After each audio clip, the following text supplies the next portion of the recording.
The Winfield 1873 is a dependable, cheap, and consistent option in Hunt Showdown. It is popular with novices and veterans alike, and you'd be hard-pressed to find a hunter that isn't familiar with it. The Winfield's qualities mirrors its real-life counterpart, the Winchester 1873. The Winchester 1873 is a truly iconic rifle. It is a symbol of many things: levering weapons, long arms, and even the Old West as a whole. Its distinctive frame and rugged construction are instantly recognizable, with this operation evoking the spirit of the frontiersman. It is ubiquitous in any media set in the Wild West, so much so that it shares its namesake with the popular 1950 film. With all of its recognition, it's worth asking, how was this legend forged?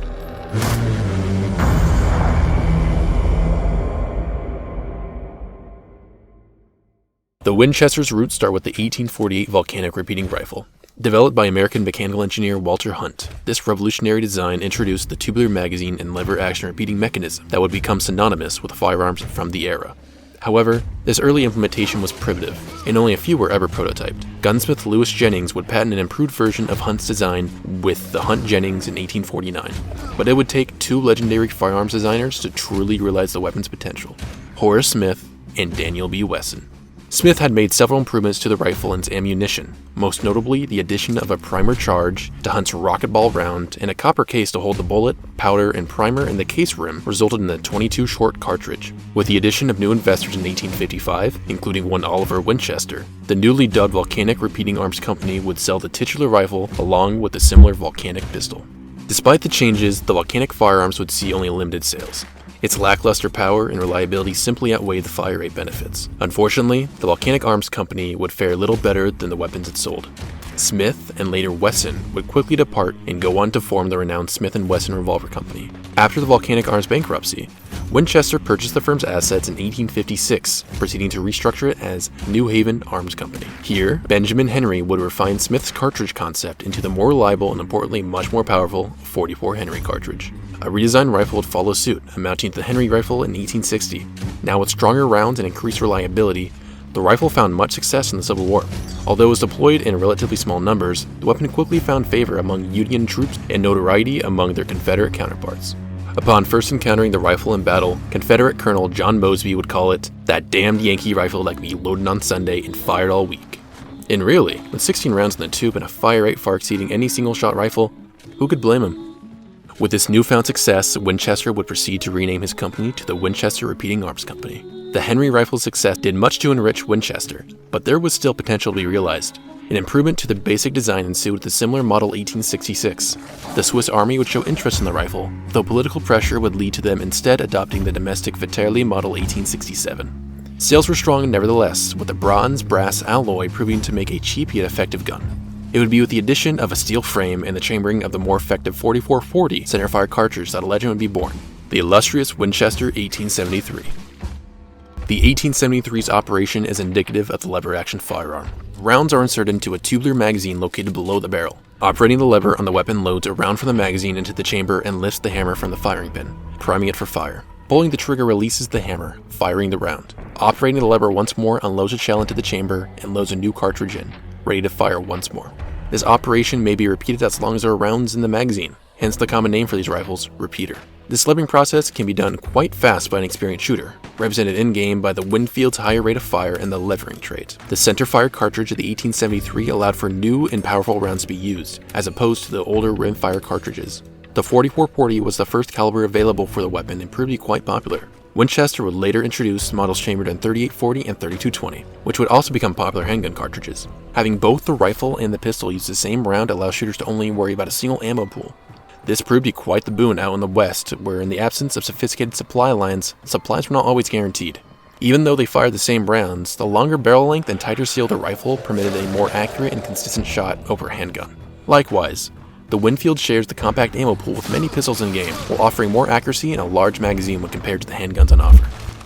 The Winchester's reliability, utility, and ability to swiftly put lead downrange made it a popular choice indeed. Over 720,000 of them would be produced until the company discontinued manufacture in 1919. Offered in a variety of configurations for any need, the rifle quickly became a worthy companion to those on the frontier. Some of these configurations are represented in-game in the form of variants. Although less popular in the frontier environment, the Winchester can be fitted with a bayonet for combat use. This is represented in the Winfield bayonet variant, sporting an angular blade at the end of the rifle to ward off anyone who dares get close. Similar is the Winfield Talon, fashioned with a less realistic but more brutal cleaver attached to the stock. The Winfield Swit permits the use of a speed loader to quickly refill the magazine. Such devices were used in history, though I only found references to their use in smaller .22 rifles. Still, modern devices do exist that can speedload the 1873, and it is feasible that a crafty hunter could create one for use in the bayou. The Winfield Aperture features a flip-up sight that increases accuracy in middle-range engagements. This seems to be inspired by the Marble-Stang peep sight, little more than a disc with a hole to see through that would be mounted on the 1873. Similar aperture sights also existed at the time, so perhaps it is just one of those mounted onto the 1873 by the hunter. While seemingly obtrusive, it takes advantage of our eye's natural tendencies to create an improved sighting set. Various scopes as well as a silencer are available in hunt fashion, and there is also a subset of sawed-down variants known as the Vandal endgame. These, however, are deserving of a separate video entirely.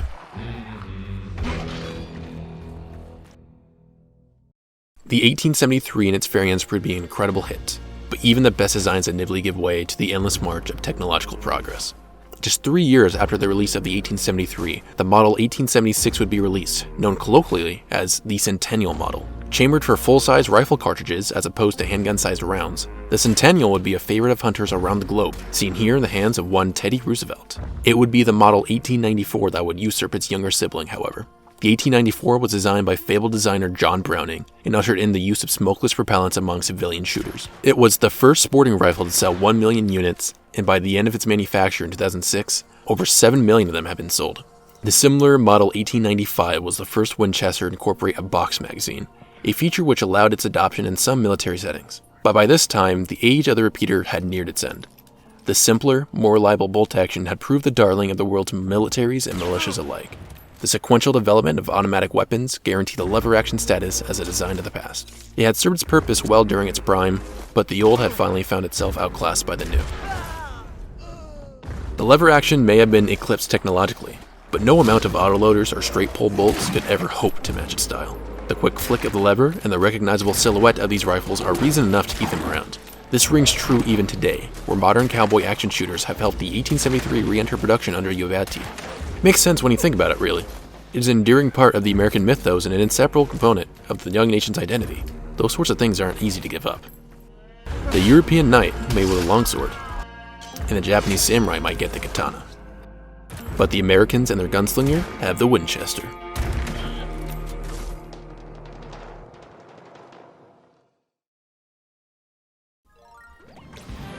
Thanks for watching. This has been a pilot episode of sorts. I'm really new to this whole voiceover thing. I'm not much of a speaker in real life. I'm actually quite reserved. So, please excuse if the voiceover was terrible to listen to. I hope the visuals and history made up for it. Don't know if I'll make this a regular thing. I hope to, but I guess it depends if this was terrible or not. It's really interesting to look at the development of these weapons. Although the more simple / obscure weapons will be a lot harder to have a complex history on. Like the Romero is literally just a break-action shotgun they made up for the game. And some guns, like, the Nagant silencer, are just really weird and kind of obscure. But, you know, I guess we'll see. I want to give credit to these nice two gentlemen. They supplied the gameplay for this video. I do not have a capture card, so I couldn't capture my own gameplay. And to be honest, I don't think anyone wants to see me dying 5 minutes to the round without firing a shot. So thanks to these guys a lot. It was a big help. And yeah, and thanks for watching. I hope you enjoyed. If you hated it, please tell me so I can do better. And yeah, I hope everyone's having a great day, and see you later. Oh, I'm fucking terrible at this.